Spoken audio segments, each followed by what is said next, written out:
We are going to die. Trapped. The SEAL team begged for help until a grass phantom sniper appeared. Christmas snow fell thick, like a white curtain over the Afghan valley. SEAL Team Omega walked into a trap in the narrow mountain pass. Bullets bounced off the stones. Red flares lit up the sky. Through the crackling radio came desperate screams. We are going to die. We are all going to die. There was no way to go back. There was no help from planes. All hope was fading. Then the ground and a patch of grass on the mountain side moved just a little bit. A person covered in dry leaves, perfectly hidden, slowly came out. They did not know yet. The grass phantom sniper had arrived. Captain Sarah Morrison checked her watch. It was 9:47 at night on December 24th. The temperature had dropped to minus 30 degrees Celsius.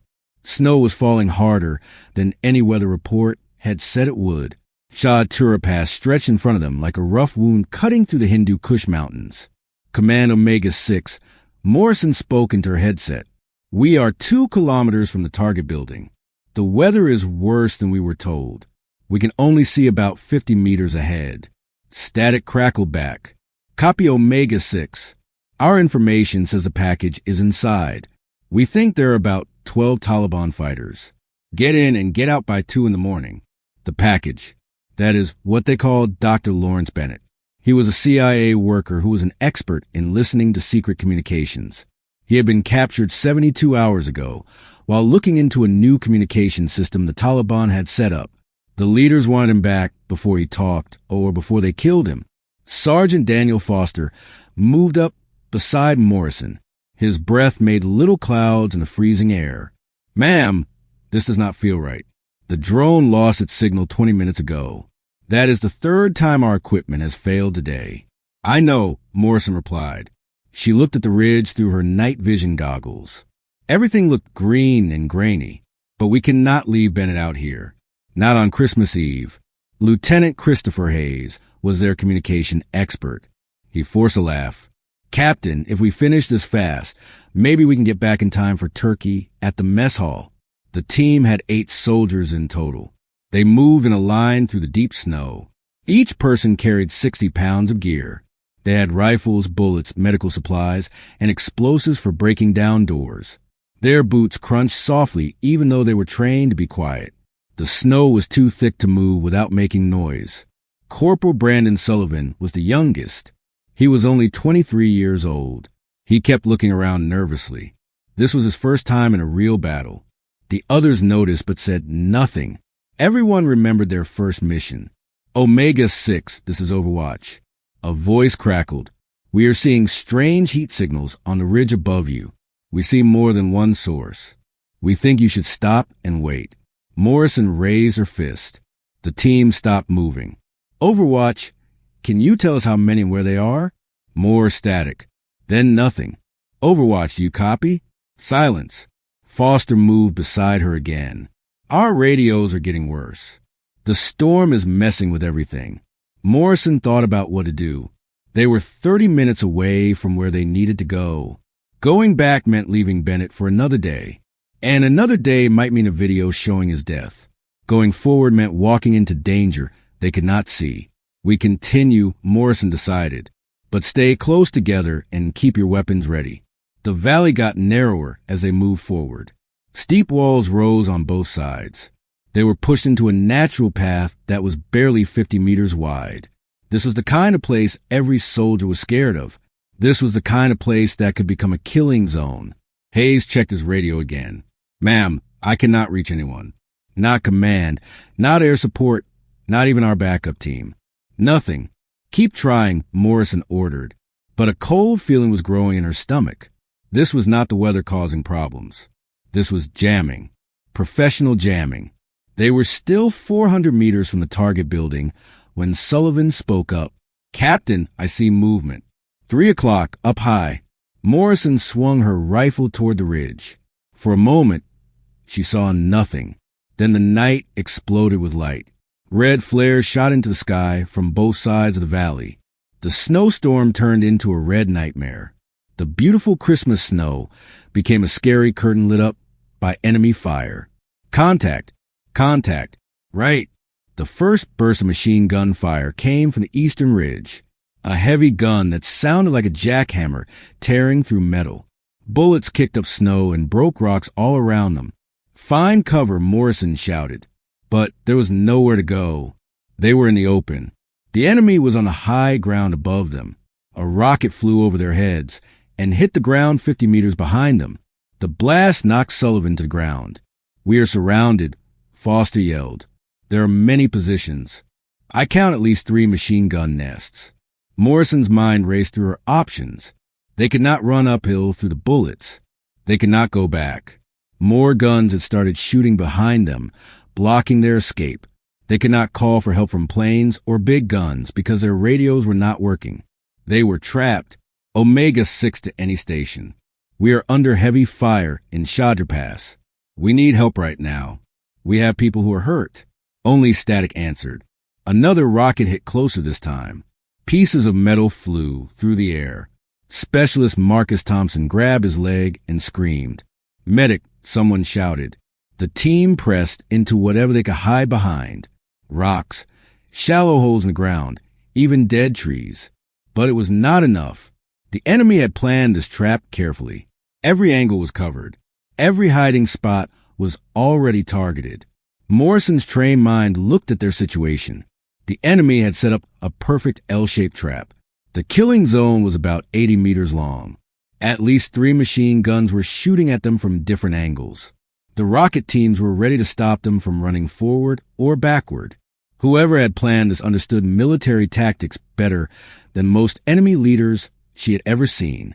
She realized something terrible. They had been tricked into coming here on purpose. Dr. Bennett was bait. The radio problems were not because of weather. Their information had been wrong from the start. They were meant to die here. The thought became clear in her mind. Someone had given them false information to get them into this valley at this exact time. The weather report had been changed to make them think they would be able to see better. The deadline had been moved up to rush their planning. Even the Christmas Eve timing was planned. Fewer soldiers were available. There was less help at command centers during the holiday. It was a smart and cruel plan. The Taliban had picked the perfect place to fight. Morrison could see it now.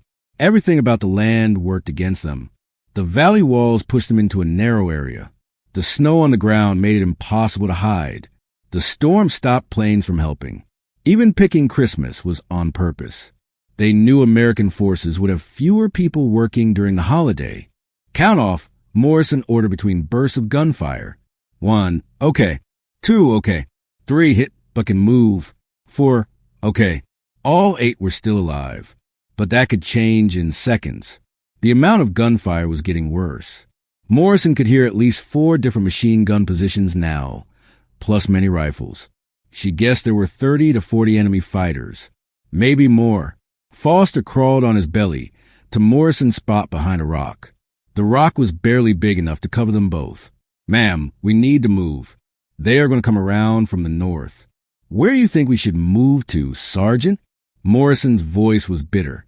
"We are in a box. They have the high ground on 3 sides.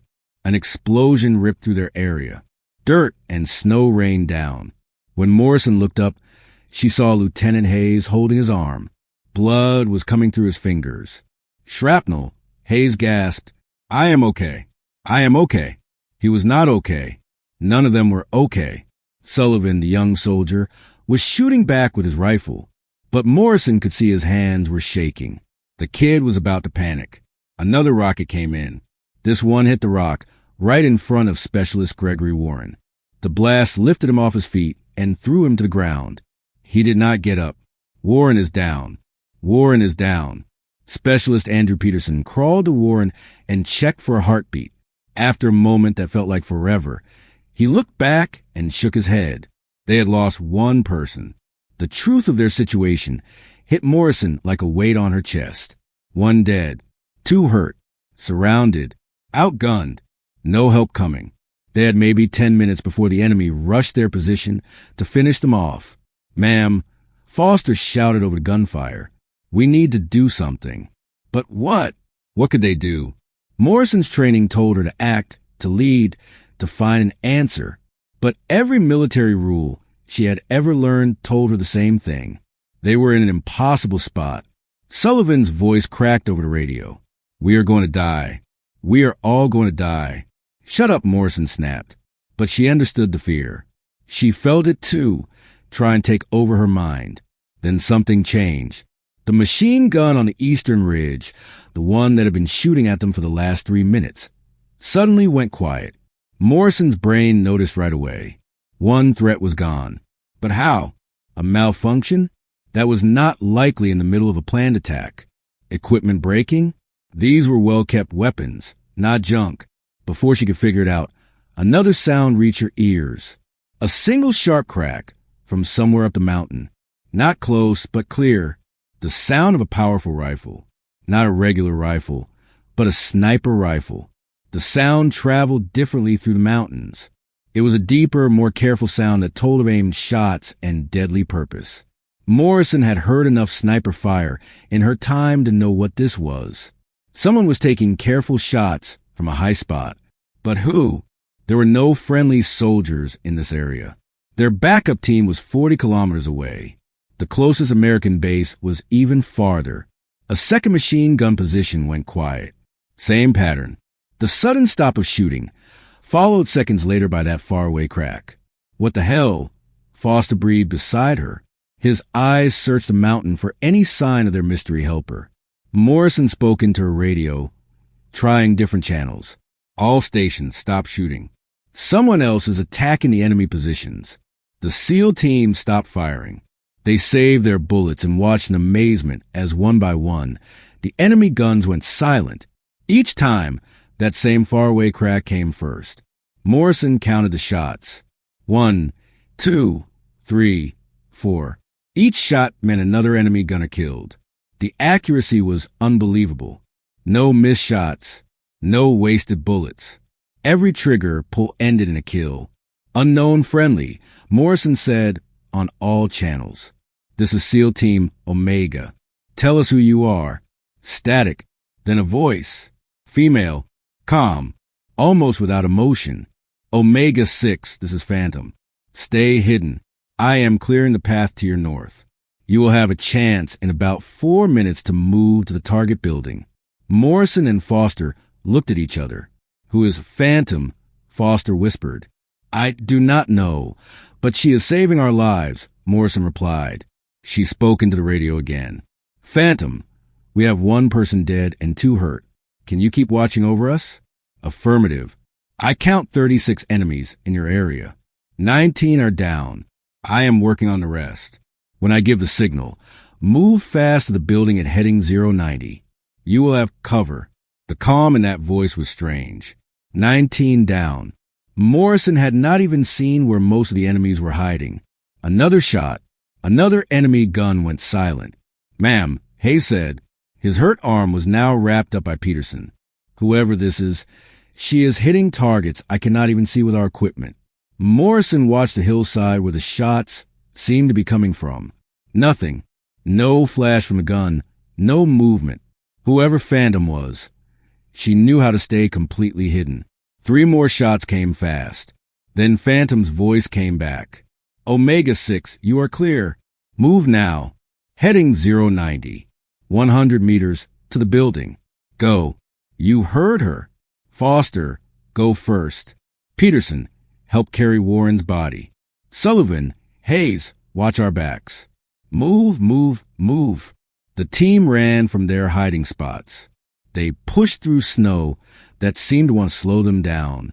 Morrison expected the remaining Taliban fighters to shoot them, but shot after shot from their mystery guardian kept enemy heads down. They made it to the building. It was a mud brick house that had probably belonged to a local person before the war. They broke down the door. Inside, they found Dr. Bennett tied to a chair. He was beaten but alive. "Who are you people?" Bennett gasped. "Your ride home," Morrison said.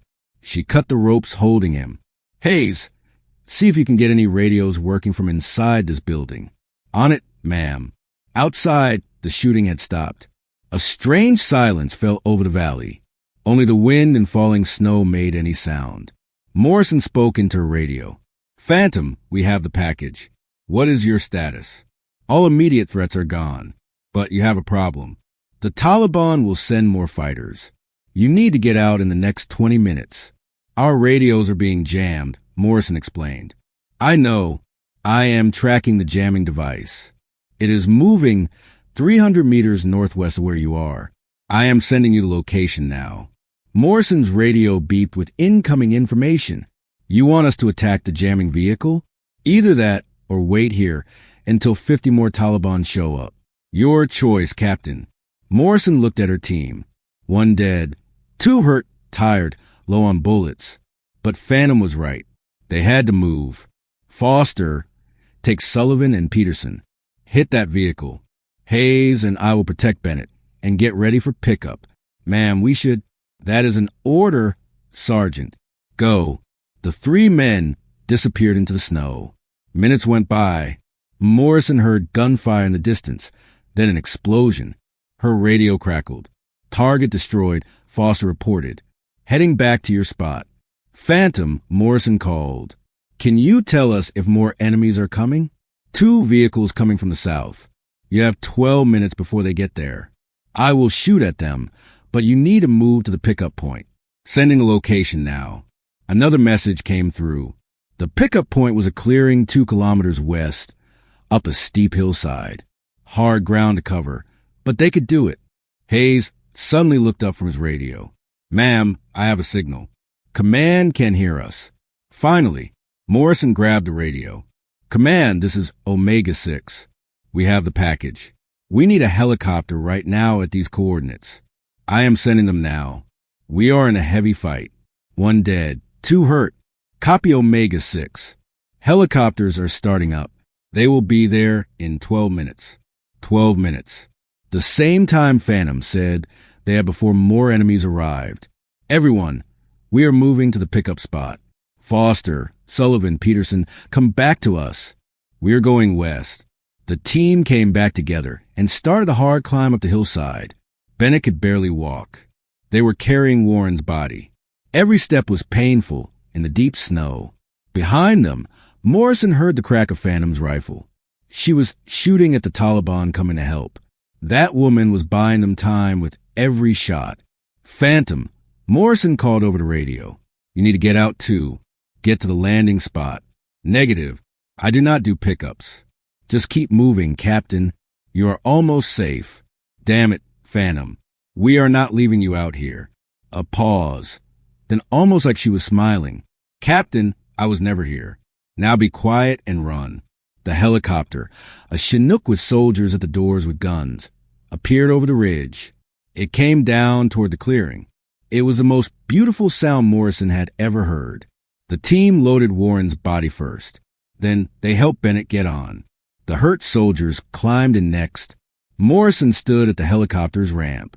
She looked back toward the valley where Phantom was still providing cover. She spoke into her radio one last time. Phantom, if you're listening, thank you. You saved our lives. If you ever need anything, contact me. I am sending you my personal radio frequency. Silence. Then Merry Christmas, Captain. Now get out of here. The Chinook lifted off and turned sharply away from the valley. Morrison watched the ground below, tried to see any sign of their guardian angel. Nothing. Just snow and rocks and shadows. Whoever Phantom was, she had vanished like smoke. 2 days later, at Bagram Airfield, Morrison sat in a special meeting room. With her were Colonel Patricia Vaughn, Dr. Lawrence Bennett, and several intelligence officers. The room was one of the most secret places on the base. The walls were lined with special metal to stop anyone from listening in with electronic devices. Armed guards stood outside. There were no windows. Whatever they were about to talk about was top secret. Captain Morrison, the colonel began. Your report talks about a person calling herself Phantom who helped with sniper support. We need every detail about this contact. Morrison told them everything about the fight. She did not leave out a single detail. She talked about the perfect shooting, the calm voice on the radio, and impossible accuracy. She described how Phantom had taken apart the ambush piece by piece. She killed threats in an order that showed not just skill, but genius battle planning. The timing, the choice of targets, the way she had made a path for their escape. It all showed someone who understood fighting at a level beyond normal special forces training. One of the intelligence officers was a man named David Patterson. He took notes on a secret laptop. He worked for the CIA, Morrison had learned. He was part of their special activities group. He was the kind of person who knew about missions that officially never happened. Patterson leaned forward when she finished. Captain, in your expert opinion, how many targets did this person kill? Based on what I saw and what went quiet, at least 20, maybe more. And she did it in under 10 minutes. Morrison stopped, remembering how the enemy positions had gone silent one by one. But it was not just a number. It was the accuracy. I have worked with some of the best snipers in our military. What Phantom did was beyond anything I have ever seen. She was hitting targets at distances that should have been impossible in those conditions. Snow was falling. The wind was blowing. She could barely see anything. None of it seemed to affect how well she shot. Patterson and the colonel looked at each other in a way that told Morrison something. They knew more than they were telling. What? Morrison demanded. Do you know who she is? The colonel sighed. This is not the first time we have run into Phantom.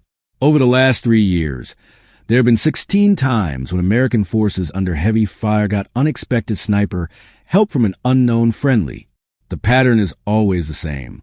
Long-distance accurate shooting. Talking over military radio channels. Then completely disappearing before anyone can pick her up. 16 times? Morrison was shocked. And you do not know who it is? We have ideas, Patterson said. Some think it is a CIA soldier working secretly. Others believe it might be a private soldier who went off on her own. Some people even guess it could be soldiers from another country helping U.S. troops without permission. Or, the colonel added, she is someone with so much experience and so much skill that she works at a level beyond normal special forces. She operates in ways we cannot even understand. Foster had been allowed into this meeting. He asked the obvious question. So, why do we not recruit her? If she is that good, we want her on our team officially. We have tried, Bennett said. After every time she helps, we try to contact her. We send messages on radio channels we know she listens to. We leave signs at pickup points. Nothing works. She does not want to be found. The colonel pulled up a picture. It was old and dated 3 years earlier. It showed a woman in full combat gear. Her face was partly hidden. This is the only photo we have that might be her. It was taken in Iraq in 2022. Staff Sergeant Rebecca Hartley. She was in force reconnaissance. She was one of the best snipers in the entire military. She had 217 confirmed enemy kills. Morrison studied the photo. The woman's eyes were visible. They were hard, focused, and haunted. What happened to her? Morrison asked. Officially, she was killed in action in Syria in 2022. Her team was overrun by enemies. No body was ever found. But unofficially? Unofficially, the colonel said, some of us think she survived. We think she has been working alone ever since. She takes on missions no one told her to do. She helps American forces when she finds them in trouble.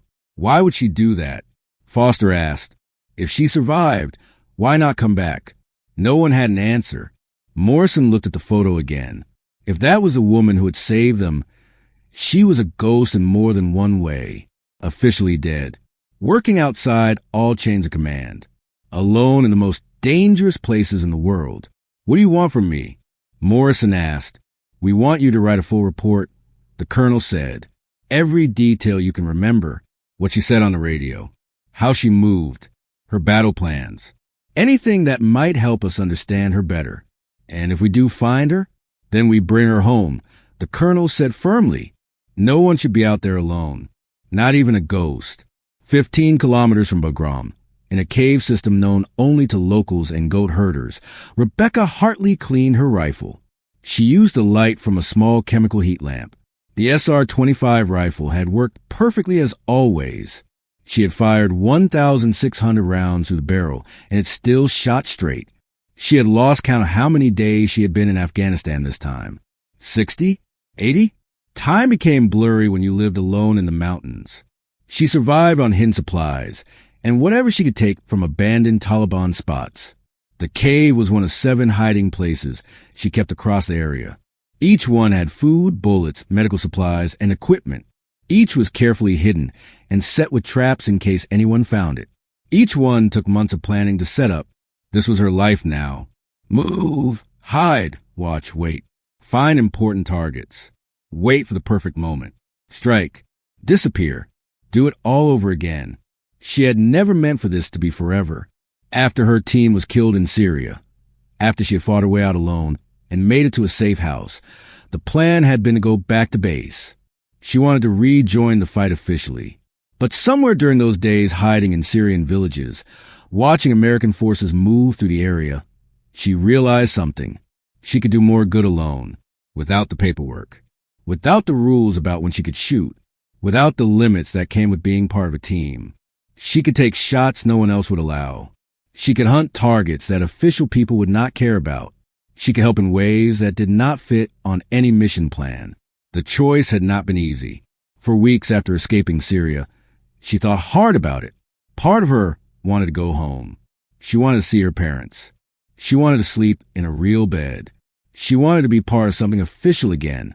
But another part of her, the part shaped by years of fighting, by watching good people die because of slow paperwork and political problems, that part knew she could save more lives by staying dead. So she made the choice. She walked away from her old life completely. She used her training to disappear and become a ghost. She hid equipment across many countries.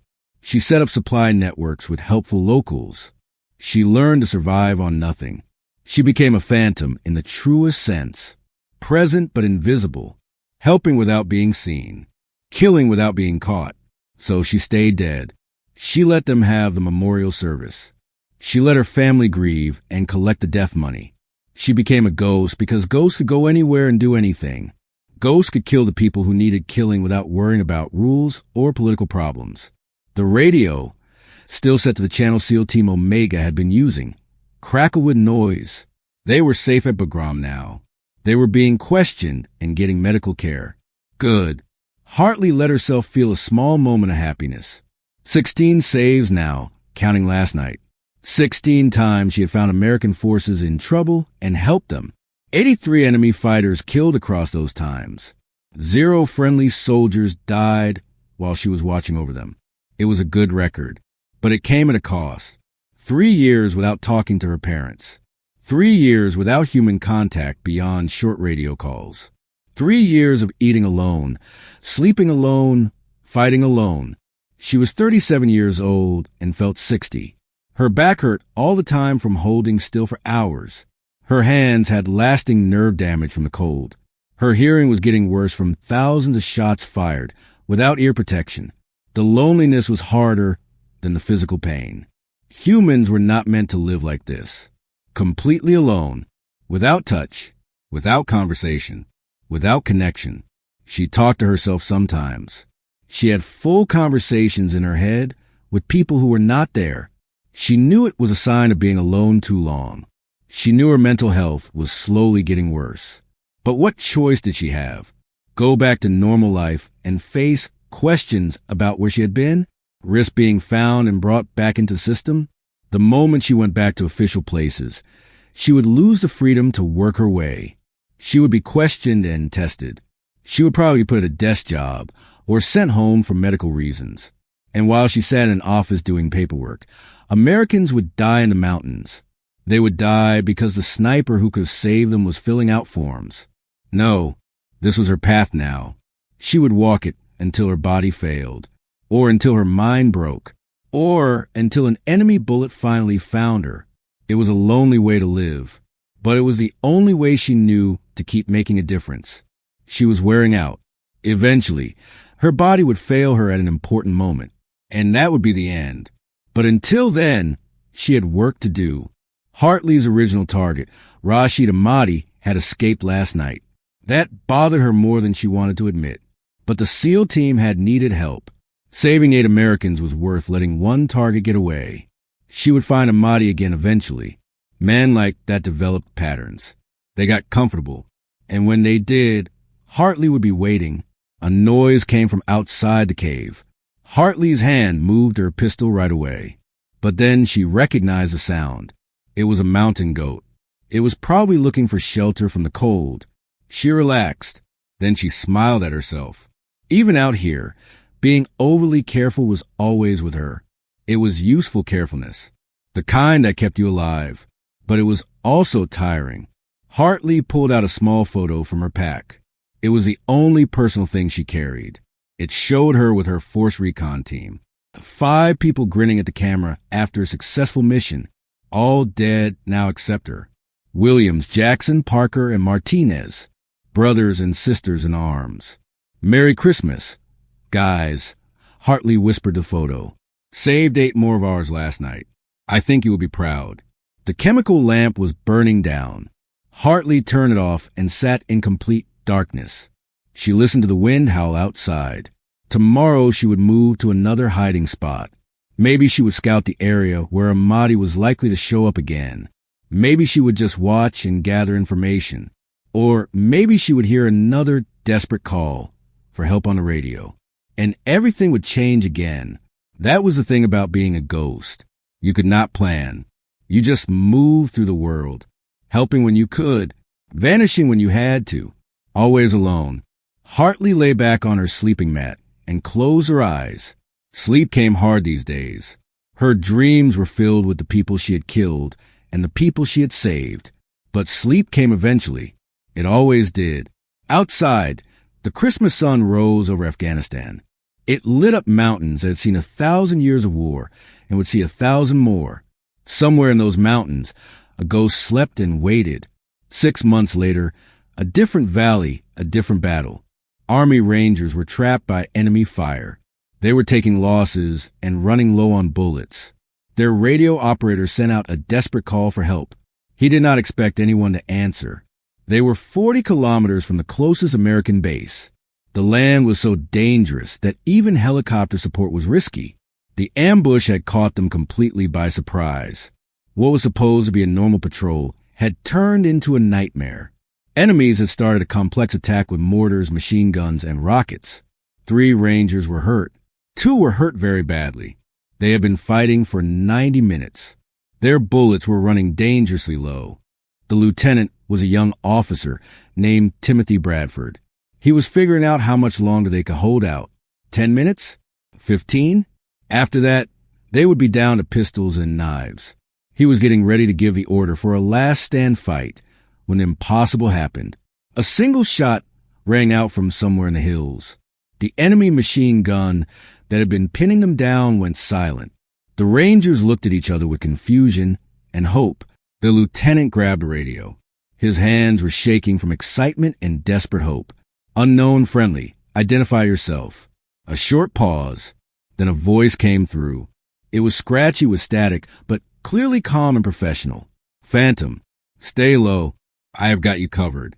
The Rangers had heard the stories. Most thought they were just made up. The ghost sniper who appeared when American forces were in trouble. She would kill enemies with impossible accuracy. Then she would vanish without a trace. Bar stories. People said, legends made up by soldiers who wanted to believe someone was watching over them. But as precise shots started taking out enemy positions one by one, they realized the legends were true. Each shot was followed by the silence of another weapon. Bradford watched in amazement as his terrible situation turned manageable in just 3 minutes. Somewhere in those hills, the ghost was watching over them. Bradford made a mental note to never doubt a bar story again. 800 kilometers away at Bagram Airfield, Captain Sarah Morrison heard about the fight through unofficial sources. She smiled and raised her coffee cup in a silent toast. She had been following the rumors since her own experience. Every few weeks, another story would come through information channels. A patrol saved from an ambush. A convoy protected from a bomb attack. A forward base that got mysterious sniper help during a Taliban attack. Always the same pattern. Always that calm voice on the radio. Phantom. Morrison had written her report as asked. She had written down every detail she could remember, but she had also added a personal note to Colonel Vaughn, one that would not go in any official file.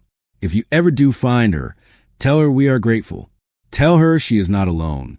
Even if she thinks she is, tell her we remember. "Merry Christmas, Phantom," Morrison said quietly to the empty office. Wherever you are, the ghost in the grass continued her never-ending mission. She moved through the shadows of mountains and valleys. She was a lonely guardian who had chosen to stay dead so she could keep others alive. Some heroes wear uniforms and receive medals. Others wear special camouflage suits and haunt the battlefield. They help the living while staying among the dead. Rebecca Hartley was the second kind.